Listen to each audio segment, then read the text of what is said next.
The Cat Lady is a Polish indie side-scrolling psychological horror suspense thriller adventure PC game CD-ROM digital download release video computer game released by Harvester Games in 2012.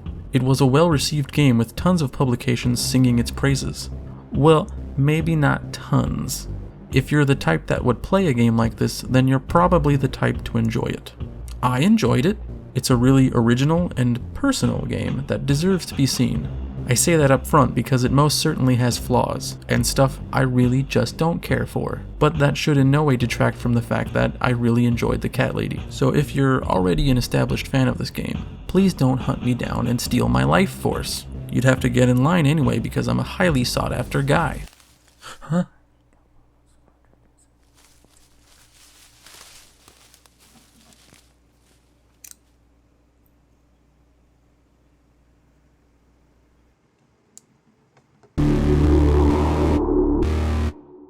The developers of this game want to make it very clear what the tone of this story will be from the moment it opens. I've only got one thing to say now.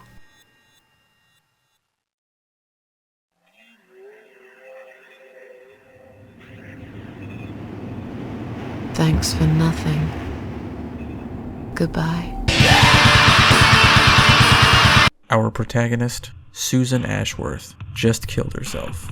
So, unlike most people who, if put in Susan's situation, would just kinda die, and that would be it, Susan wakes up in a dreamlike realm that could very well be some kind of purgatory or even a place concocted by her own imagination. It's not the most pleasant place though, and Susan was really set on dying, so that's still plan A. After wandering around for a while, she comes across an old woman who refers to herself as the Queen of Maggots. There are only a handful of fictional characters this woman could embody, and it isn't made entirely clear which one that is. In any case, this woman seems to hold dominion in this place, and despite Susan's pleas for death, tasks her with hunting down 5 people she calls parasites, with the stipulation that she be immortal until the task is done. Susan wakes in a hospital bed, unsure whether or not she was dreaming. At first, she expresses relief at being alive, but it's momentary and her depression quickly returns, and so do the bizarre visions of her dreams. Though it feels like a lot has happened up until Susan's internment in the hospital and subsequent escape, most of this feels like preamble until our second main character Mitzi shows up, a cancer-ridden girl with a dragon tattoo type looking to rent Susan's spare room. The story then kicks into full gear with a slow burn building of trust between these two, as they work together to heal each other, with similar machinations of murdering some people. The Cat Lady is a strange game that has clearly bypassed the system of checks and balances that a game released by a major studio would have to be filtered through. There is a bold and casual way that the Cat Lady incorporates themes like suicide, rape, drug addiction, personality disorders, cancer, terrorism, and infanticide. None of these are topics that big-budget games commonly like to depict, let alone depict earnestly. Mrs. A, what does depression feel like? Well, it feels like all I want is to die, but I have to live. That's funny. Most of the time I feel like I want to live, but I have to die. Jesus H. You hearing this? The whole thing is a confounded lie. Fucking whatever, dude. There are long stretches of dialogue between two fundamentally broken people that are sometimes enjoyable if only for the boldness of them, and I do think some of the writing here is incredibly endearing and realistic and even heartbreaking. Even if a little too much of the story is told and not shown. Though Susan does go on to find these parasites, which turn out to be a collection of serial killers, cannibals, and stalkers that, by complete happenstance, show up in a 2-block radius of her, there is a hefty layer of surrealism that is draped over these intense and violent interactions. And this casts doubt on Susan as a reliable narrator, and caused me to question what I was supposed to take away as reality a dream, a metaphor, or even truly supernatural. The impression I got during my playthrough was that, with the exception of the relationship between the two leads, which was handled really well, a lot of this game follows a sort of stream of consciousness writing style that ends up contradicting itself and making concepts like Susan's immortality and ability to seemingly pull physical objects from another plane of existence, and her ability to evade the police, have no explanation. There's also this entire sequence that frustrated me because it felt like a truly meaningless distraction from the final chapter of the game. I then found out that it's an extended cameo of a character from another game by the same developer called Downfall, who is there because, hey, remember this guy? Well, who is that? But someone who didn't play that one, and even if you did for that matter, it's just this strange dangling thread because it ultimately has no effect on the story. I can absolutely see why this game is beloved by so many and why so many people were touched by it. In the end, it very respectfully depicts how someone will always struggle with depression, but with help they can improve and feel less burdened by it. This is the spine of the story that gets lost in between wacky villains and gloomy dream sequences. There are a lot of scenes that work and have genuine tension and emotion. My favorite moment has to be when Mitzi is posing as a prospective nanny for one of Susan's neighbors in order to find out if she's hiding something. And Susan is super uncomfortable with the plan. And then the real nanny shows up and Susan has to get rid of her, and I was kind of on the edge of my seat. It's one of the subtlest and most effective moments in contrast to a lot of other dour scenes that have a more is more approach. It's an honest and sort of fearless story, but also one that's very raw and unpolished. The creator has a promising career ahead of him if he maintains this level of ambition. And this is coming from a guy who knows talent when he sees it, because I've been envious of people with it for so long.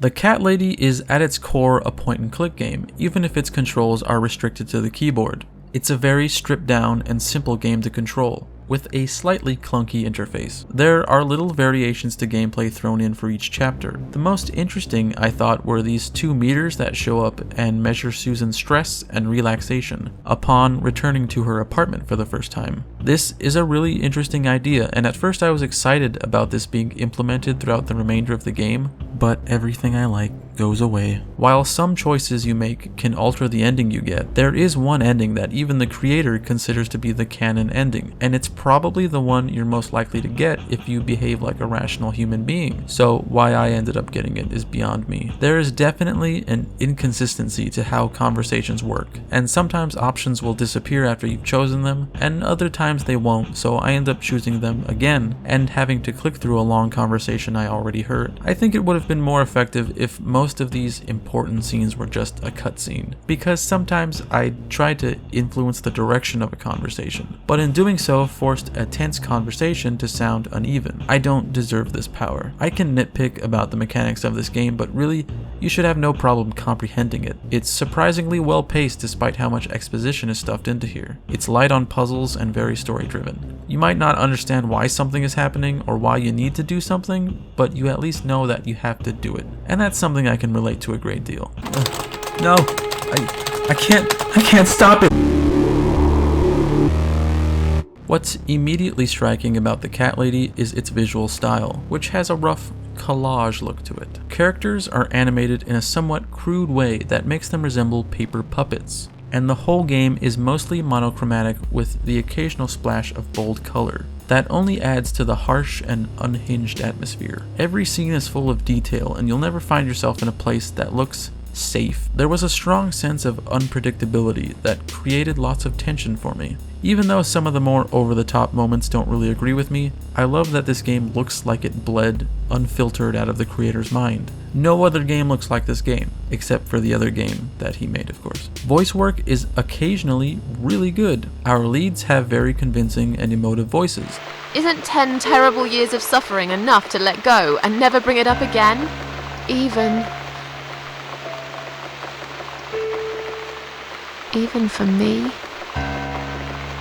But a lot of the minor characters are not that great. Oh, let me guess. You didn't make it because you were too busy changing nappies and singing and playing and washing. And some are made worse by some all-around substandard recording. Can we talk for a minute? I can't talk. Please, just leave me alone. And there's this old man who sounds like a very young man doing an old man voice with a microphone inside his mouth. We'll start with a little chat about your childhood. I want you to be as honest as possible. It's important if we want to get to the bottom of your problem. There's a rather enjoyable cameo by David Firth of fatpie.com fame as a mouth-breathing cannibal rapist who sounds right at home in his scene. Shall I take a good look at this pussy of yours?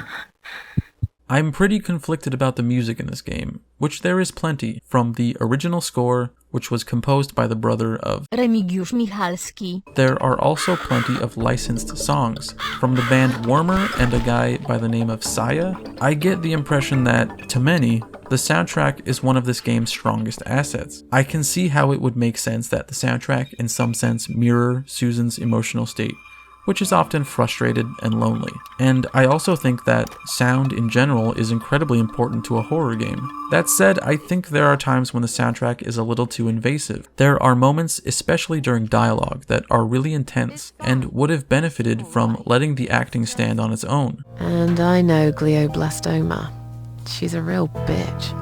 Yeah, and yet she gets to be the prom queen before night ends, while I disappear down the back exit. It's not so much an issue with the actual score, because there are lots of really enjoyable, somber instrumentals and some more jazzy, mysterious tracks, but the moments I remember best were the quiet ones, like sneaking around a house with two murderers in it, and only hearing the creak of wooden floors and the occasional muffled footsteps. As far as the tracks by the other musicians, for the most part, I think they are enjoyable songs, with a few exceptions, but there were a couple times when the choice in song just felt so tonally incorrect and intrusive.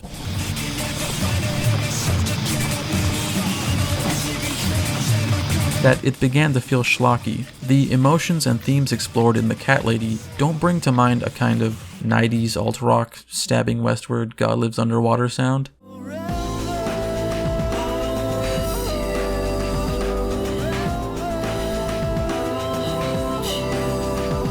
Some of these songs are pretty good, and I've listened to them again since, but I feel like it's another way this game betrays its potential subtlety and realism. Tell me I'm not the only one that has a problem with this. I would say mild apprehension. Thank you. In my dumb, fucking stupid ass opinion, I think this is an imperfect game that makes a lot of misguided decisions, but it's ultimately an important step in video game storytelling. I have infinite respect for the part of this game that is a heartbreaking character study and exploration of depression, and there are some expertly written motifs that get set up early on and pay off nicely towards the end. While I'm gone, think of a vegetable. What? Why? To keep yourself busy. I bet I can guess which vegetable you were thinking of when I come back. So you're... Oh, this is gonna make me cry later, isn't it?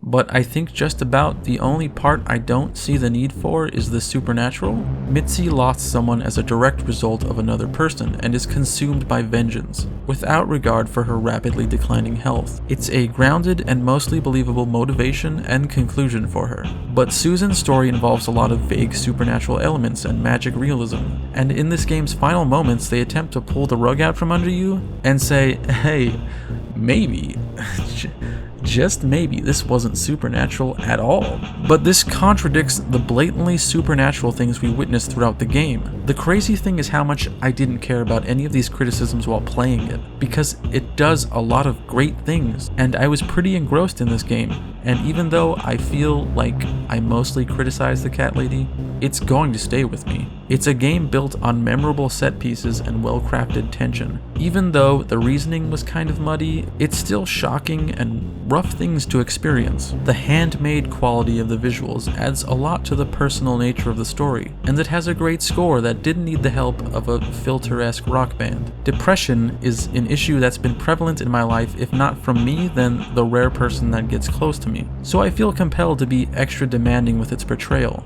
And this was certainly the closest we've come to it, even if it is through a haze of things I don't like, which you'd think would be enough to appease me, but very little makes me feel anything these days.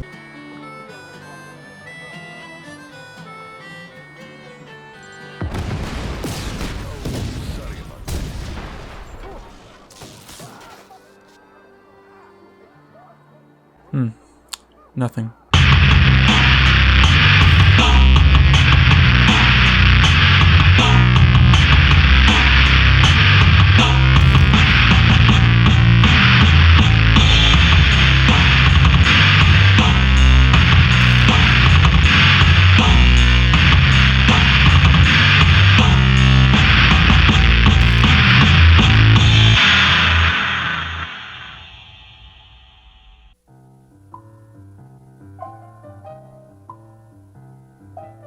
Now that's one department I do not indulge in at all.